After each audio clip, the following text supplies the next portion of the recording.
Hoy, cuando las comisiones económicas dieron paso al presupuesto general de la Nación para el 2026, pero acordando con el gobierno que ceda en el monto esperado, hay una sensación en el ambiente que parecía extraviada en el tiempo y a la que le calza esa frase de meme. Así se sentía cuando había acuerdos políticos y no lo sabíamos. Sin embargo, ¿qué tanto está pesando en los debates en el Congreso el fantasma de un llamado a consulta popular o la amenaza de una firma por decreto? A puertas de entrar al debate de la reforma a la salud 2.0, ¿encontró el gobierno finalmente la fórmula para que sus proyectos hagan curso en el legislativo? Hoy es jueves 25 de septiembre. Mi nombre es Carlos Solano y este es el Café de hoy del Tiempo.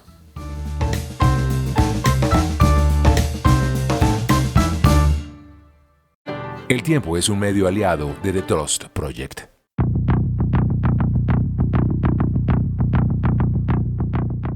Algunas noticias de las últimas horas. El presidente Gustavo Petro le pedirá al secretario general de la ONU, Antonio Guterres, corregir el informe de producción de cocaína emitido en el 2023.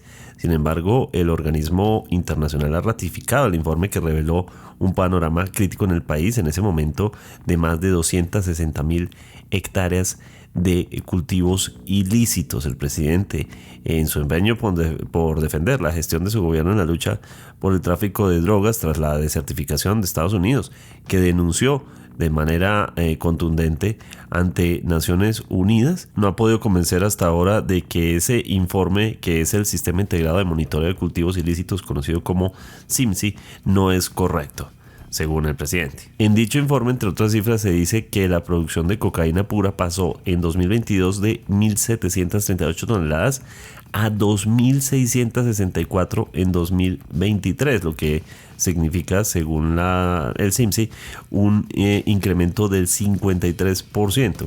Y que además, como decíamos, el incremento de la producción en cultivos ilícitos subió de 230,000 hectáreas a 253,000. El presidente, a través de su cuenta en Twitter, criticó la metodología del informe de Naciones Unidas y aseguró que el equipo investigador del organismo internacional le reconoció que la productividad del 2013 se calculó únicamente con muestras tomadas en enclaves cocaleros del Pacífico, el Putumayo y el Catatumbo, y que se aplicó un promedio al resto del país, por lo que el mandatario insiste que la cifra no es correcta. La Superintendencia de Salud le impuso una medida cautelar al FOMAC por deficiencias en la prestación de los servicios de salud a los profesores. Esta medida tendrá una vigencia de 3 meses, entre el 23 de septiembre y el 23 de diciembre de este año. La medida le ordena corregir las falencias en la prestación de los servicios de salud a los maestros. Recordemos que este ha sido una especie de plan piloto de los cambios que sugiere la reforma a la salud, por lo cual el FOMAC se había convertido en el centro de polémica. En este punto, la Supersalud, al imponerle la medida, reconoce que hay unas fallas que el sistema debe corregir y que se generaron o se incrementaron en los últimos meses. Entre esas reclamaciones están la falta de entrega de medicamentos y las fallas en los pagos a la red de la prestación de servicios. Según el FOMAC, esas complicaciones se han venido superando mediante acciones concretas que han mejorado la atención integral a los docentes y sus familias. Sin embargo, las quejas continúan y la Supersalud decidió operar. Recomendada lectura en eltiempo.com, un informe acerca de las pruebas que hay de los sobornos a militares para entregar información de operativos contra el Clan del Golfo. Desde noviembre de 2024, un capitán del ejército se infiltró en una organización criminal con el fin de identificar a los miembros de una red que se dedicaba a contactar militares con información privilegiada para sobornarlos, a cambio de obtener datos sobre los movimientos de las tropas en las regiones del Magdalena Medio y del sur de Bolívar. Esta historia se encuentra en la sección de la unidad investigativa.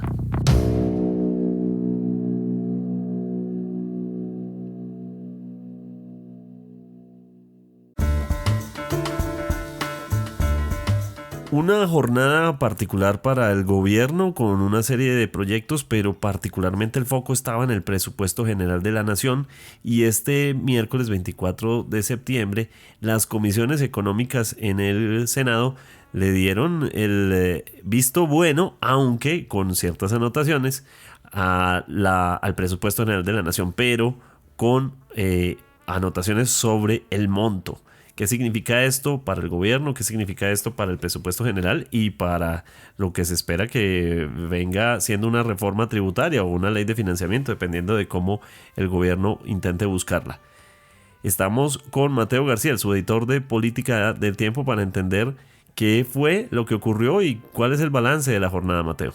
Carlos, un gusto estar aquí nuevamente en el café de hoy y bueno, realmente nos enfrentamos o nos dio hoy un giro de 180 grados la discusión del presupuesto, porque hace una semana veníamos hablando de que era inminente su expedición vía decreto, pero hoy el Congreso llegó a un acuerdo en consenso que no se veía realmente hace mucho tiempo y decidió acoger el presupuesto, aprobarlo en su primer debate. Las 4 comisiones económicas estuvieron de acuerdo y acogieron una ponencia y posteriormente aprobaron ese articulado. Y era una ponencia que planteaba varias cosas. La primera, reducir el monto no de 557 billones de pesos, sino bajarlo 10 billones y dejarlo en 547. Recordemos que es un proyecto desfinanciado, el que se presentó de 556 depende de una tributaria de 26 billones, entonces ya no depende de una tributaria de 26 billones, sino de 16 billones, es de alguna manera como un acuerdo, de un consenso al que se llegó, y también se eliminaron unas facultades extraordinarias que permitían al presidente Gustavo Petro hacer uso de unas vigencias futuras. La misma oposición, el Centro Democrático, el senador conservador Efraín Cepeda argumentaron, acogemos esto porque llegamos a un acuerdo de que eliminamos las facultades extraordinarias, se baja el monto, ya no estamos tan amarrados a una tributaria de 26 billones, sino de 16 billones, y miremos qué pasa. Recordemos que si el presupuesto no estaba aprobado en primer debate a las 11:59 de este 24 de octubre, iba a ser expedido vía decreto por el presidente Gustavo Petro, tal y como lo presentó la primera vez, de 556 billones de pesos, y había un vacío jurídico sobre lo que iba a pasar con las facultades extraordinarias que le iban a permitir hacer uso de vigencias futuras. Entonces, conclusión, hubo algo que no se veía hace mucho en el Congreso de la República, y es que hubo consenso. Eso iba a decirle, Mateo, precisamente, estamos como tan desacostumbrados ya a que haya acuerdos que esto nos parece bastante exótico. Pero en este punto, ¿quién terminaría cediendo más? ¿El gobierno o la oposición? No, realmente, y el ambiente con el que salieron todos los congresistas y el mismo gobierno es que llegaron a un acuerdo, hubo un consenso y todos cedieron. Todos se dieron una parte. La oposición dice, bueno, yo cedo, no pretendo que me bajen los 26 billones de pesos en un principio, yo cedo que bajemos en un principio nada más 10, el gobierno cede a que le reduzcan 10 billones de pesos y ceden en bajar también ya la reforma tributaria y también cede esas facultades extraordinarias. De hecho, el presidente Gustavo Petro en un trino pública agradece y celebra que las comisiones económicas hayan aprobado el presupuesto y dice que ya esa reforma tributaria no va a gravar ni la cerveza ni la gasolina, que era uno de los temas más polémicos de la iniciativa que ya está radicada en el Congreso de la República. Entonces, el ambiente está y las lecturas que hacen los analistas y también hacemos desde el tiempo es que no hay ganadores ni perdedores, sino que se llegó a un acuerdo y así han sido los pronunciamientos tanto de oposición como de gobierno, y ya viene unas nuevas batallas en el presupuesto por el segundo debate y también por la reforma tributaria, pero eso ya lo miraremos más adelante. El proyecto del presupuesto entonces pasó, pero pasó con cambios al siguiente debate. La secretaria de la Comisión Tercera de la Cámara, Elizabeth Martínez Barrera, leyó así los cambios. Articulado del proyecto de ley y los siguientes artículos fueron eliminados de la ponencia para que ustedes lo tomen en cuenta: el 42, el 43, el 71, el 87, el 88, 93, 94, y modificados los artículos 77, 78, 79, 84 y 92. El 83 queda por fuera con las vigencias y derogatorias. Y el 73 también. Así las cosas, representantes, Comisión Tercera de Cámara. de todos modos hay un precedente ante esto, y es que había esa sensación de que, por ejemplo, con lo que puede pasar con la reforma a la salud, que la Comisión Séptima está preparándose para dejarlo pasar con anotaciones alternativas, pero para evitar que el gobierno use la herramienta de la consulta popular, del llamado al pueblo. Ese antecedente pareciera que moviera las cargas ahora a la hora de llevar ahora los proyectos al Congreso. Sí, así es. Pues lo digo porque he hablado con varios congresistas y lo califican el modus operandi del gobierno, que es señalar que el Congreso no le aprueba nada. Entonces vamos a constituyente y vamos a consulta popular. El Congreso dice, pues saquemos lo mejor posible, debateamos ya por ley. La ley deja que el Congreso niegue un proyecto, pero en este escenario del presupuesto no le convenía tampoco al Congreso negarlo, porque es que si lo negaba íbamos a repetir el mismo escenario del año anterior, que el presupuesto fue negada la tributaria, y el gobierno luego hace un congelamiento de recursos a comienzos del 2025, y a dedo el gobierno dice a qué le quita recursos y a qué no. Entonces el Congreso quería evitar eso, quería evitar el decreto para que el gobierno no tuviera uso de esas facultades extraordinarias, y decidieron más bien llegar al consenso, acordar eso con el ministro de Hacienda, y ya viene también entonces los acuerdos a los que pueden llegar en los siguientes debates. Pero hay un elemento que cambia un poco el panorama. Todavía el proyecto puede salir por decreto. Pero si el Congreso no se pronuncia de aquí al 20 de octubre y no está listo el proyecto en sus 4 debates, el gobierno lo saca por decreto, pero no puede sacar el proyecto inicial de los 557 billones de pesos, sino que debe sacar este que se aprobó en primer debate. Es decir, si el gobierno por cosas de la vida saca el proyecto vía decreto, va a ser de 547 billones de pesos y no va a tener las facultades extraordinarias. Pero volviendo un poco a su pregunta, eso mismo pasa también con la reforma de la salud, que están evitando eso, y es una discusión que ya continuará la otra semana, y quién sabe si el gobierno también buscó eso, que era una estrategia para que esas facultades extraordinarias también podían ser una estrategia para discutir, aunque también hay quienes dicen que el gobierno lo que quería era que se aprobara vía decreto después de la votación en la que no se aprobó el monto, que se levantó la sesión por falta de quórum porque los aliados del gobierno rompieron el quórum, pero sí, ya queda ese antecedente, por lo menos en esto que queda de este Congreso, queda ese antecedente de cierto temor del Congreso, por así decirlo, para evitar ir a consultas populares y a cuestionados decretazos. Mateo, si bien estamos hablando de unos montos que al ciudadano promedio nos cuesta mucho dimensionar cuánta plata va para un lado y cuánta plata va para el otro y qué significa 1 billón de pesos, de todos modos lo que sí estábamos muy pendientes los ciudadanos de a pie es reforma tributaria y lo que significaría recoger ese dinero. En este punto, ¿en qué estamos? Bueno, hay que ver qué sigue. De aquí al 20 de octubre, el Congreso tiene que aprobar el presupuesto.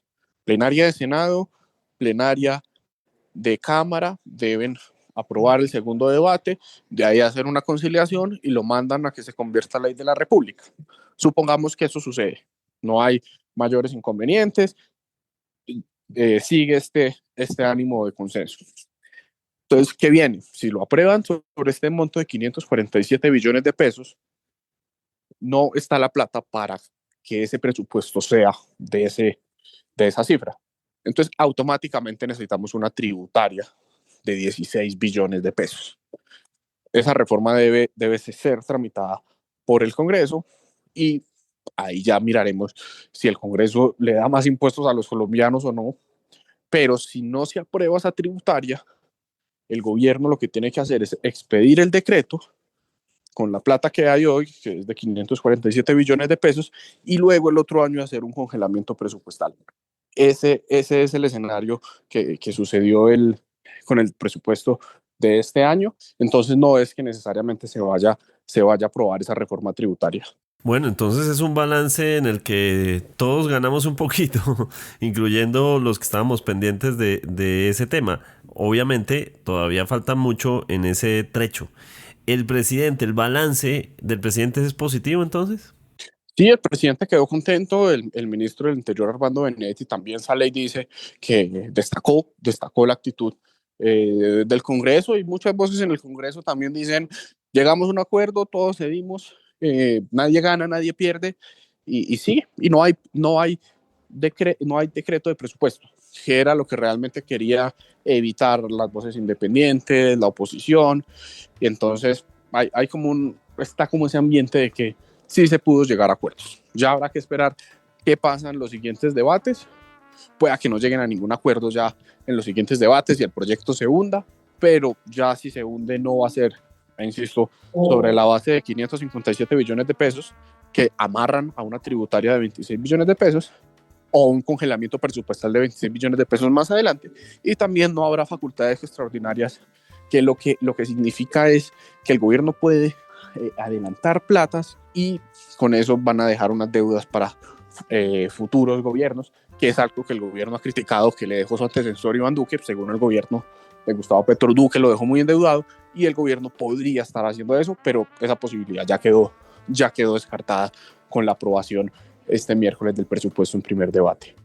Mateo, ese es un tema grueso, el de las vigencias futuras. Es decir, si había una gran preocupación en el sector Hacienda, de los exministros, por ejemplo, que se habían pronunciado, exministros de Hacienda, sobre el uso de las vigencias futuras, este es probablemente otra ventana de digamos, de calma para mucha gente, ¿no?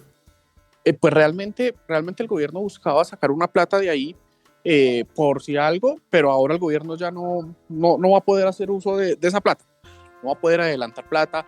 Lo que decían algunas voces de la oposición a la independencia era que el gobierno quería tener más plata para aumentar el gasto y aumentar el gasto en contratación de prestación de servicios, lo cual ellos insisten en que se puede traducir en votos. El gobierno dice que lo necesita para sacar adelante ciertos proyectos. Ahí hay todo un debate, pero lo cierto es que ya el gobierno en su último año no va a hacer uso de estas vigencias futuras. Eso es lo único cierto, porque ya eso no va a pasar, porque ya no pueden sacarlo en el decreto y ya quedó hundido en el proyecto. Ahora, también hay que tener en cuenta de algo. Pueda que en el segundo debate, tanto en plenaria de Senado como en plenaria de Cámara, en Senado no creo que pase, pero en plenaria de Cámara sí, pueda que metan un artículo, revivan ese artículo que eliminaron en esta ponencia inicial, lo aprueben y sería una decisión ya cuando concilien los dos textos si pasa o no. Ya eso será otro escenario, podemos mirarlo más adelante, en un mes podemos estar hablando de eso, pero lo cierto es que hoy no existiría esa posibilidad.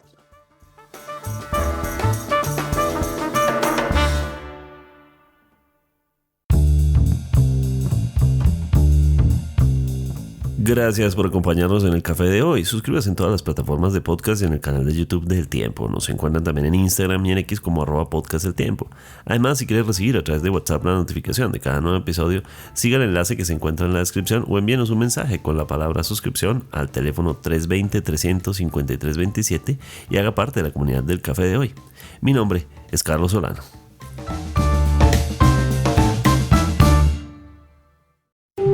Podcast El Tiempo.